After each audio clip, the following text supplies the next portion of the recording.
दोस्तों आज की स्टोरी है जब भरत ननिहाल जाने लगते हैं तो राम से कहते हैं भैया जाने का मन तो नहीं करता, ऐसा लगता है हमारे शरीर के दो हिस्से हो जाएं, एक हिस्सा आपके चरणों में पड़ा रहे और दूसरा नाना के यहाँ जाए। दोस्तों फिर विश्वामित्र को किस तरह से मेनका ने अपने माया जाल में फंसाया। दोस्तों अगर वीडियो अच्छा लगे तो चैनल सब्सक्राइब करना। वीडियो में आगे बढ़ते हैं। कैकेयी कहती हैं भरत सबसे पहले माता कौशल्या और सुमित्रा से आज्ञा ले लो। भरत कहते हैं सबसे पहले राम भैया और भाभी से आज्ञा मांगता हूँ। कैकेयी कहती हैं अच्छा। भरत राम के कक्ष में आते हैं, राम को प्रणाम करते हुए माता सीता को भी प्रणाम करते हैं। भरत कहते हैं आपसे विदा लेने आए हैं भैया, मैं और शत्रुघ्न मामा के साथ जा रहे हैं। राम कहते हैं आखिर मामा जी नहीं माने, हमसे छीन कर ले जा रहे हैं तुम्हें। अच्छा जाओ कुछ दिन ननिहाल में आनंद से बिता कर आओ। भरत कहते हैं वहाँ के आनंद में आपकी याद क्षण भर के लिए नहीं जाएगी भैया। जी चाहता है मेरे दो हिस्से हो जाए, एक हिस्सा यहीं आपके चरणों में पड़ा रहे और दूसरा नाना जी की आज्ञा का पालन करने ननिहाल चला जाए। भैया इन चरणों को छोड़कर तो स्वर्ग भी अच्छा नहीं लगेगा। राम कहते हैं तुम्हारे बिना हमें ही कहाँ अच्छा लगेगा, परंतु नाना जी का मन भी तो रखना आवश्यक है ना। जानते हो भरत हमारा भी बहुत मन करता है तुम्हारे साथ चलूं, ऐसा लगता है मैं तुम्हारे बिना अकेला हो जाऊंगा। भरत कहते हैं तो फिर चलो ना भैया, कितना अच्छा होगा। राम कहते हैं परंतु पिताश्री के भी पास तो किसी को रहना चाहिए। जब मैं और लक्ष्मण गए थे तब तुम और शत्रुघ्न यहाँ पर थे, अब तुम दोनों जा रहे हो तो मैं और लक्ष्मण माता पिता की सेवा करेंगे। परंतु एक बात याद रखना भरत, यदि मेरा मन नहीं लगा तो मैं तुम्हें जल्दी बुलवा लूंगा। फिर भरत और शत्रुघ्न आज्ञा लेके अपने ननिहाल चले जाते हैं। राजा दशरथ कहते हैं आपको विदा करना बड़ा कठिन है मुनिवर, आपकी ही कृपा से आज सूर्यवंश की कीर्ति को 4 चांद लग गए हैं।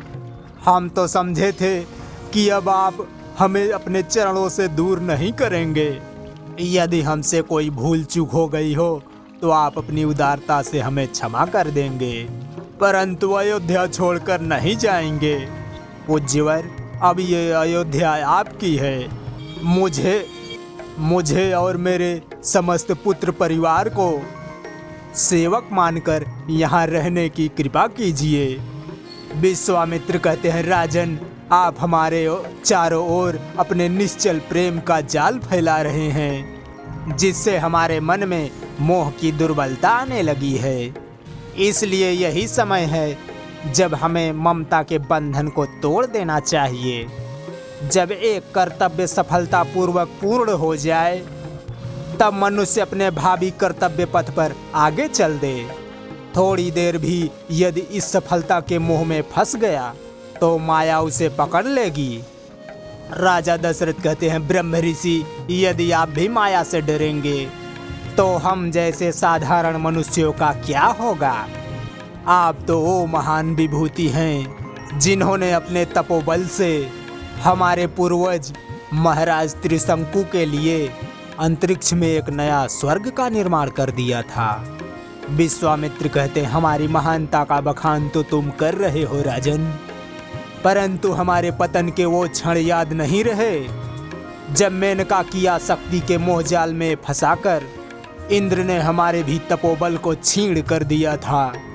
मेरी कहानी बड़ी शिक्षाप्रद है राजन। सिद्धि के शिखर पर पहुंचकर भी मनुष्य को सावधान रहना चाहिए, नहीं तो एक ही भूल से उसके सहस्त्रों वर्षों की तपस्या मोह के थोड़े ही क्षणों में नष्ट हो जाती है। वही हमारे साथ हुआ जब मेनका इंद्र की आज्ञा से हमें भरमाने के लिए पृथ्वी लोक पर आई।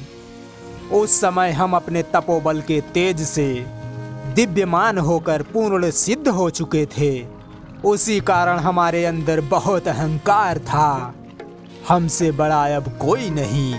इतने बड़े अहंकार को एक झूठे स्त्री के हाव भाव ने कुछ ही समय में चूर चूर कर दिया। हम सब कुछ समझते हुए भी नारी शरीर के मोह में फंस गए और उस एक ही क्षण में हमारे सारे तप का तेज छीण हो गया। माया बड़ी ठगनी है राजन, वह कई रूपों में मनुष्य को फंसा लेती है। जिस समय की बात तुम कर रहे हो उस समय माया ने हमारे अहंकार का रूप धर लिया था। यहाँ तक कि देवतुल्य महर्षि वशिष्ठ, देवता भी जिनकी वंदना करते हैं, उन पर भी हमने अपनी शक्ति का दुरुपयोग करने की मूर्खता हम कर बैठे। इनकी क्षमा मूर्ति की अनुकंपा और इनकी दया से ही हम माया जाल से बच निकले। आज फिर हमें आपके अपार स्नेह के रूप में वही माया का मोह जाल दिखाई दे रहा है। राजा दशरथ कहते, हमारा मोह का जाल नहीं है प्रभु, हम तो श्री चरणों की पूजा करना चाहते हैं। केवल भावना का नैवेद्य है हमारा, तो यही भावना का नैवेद्य तो राजन मोह का जड़ है।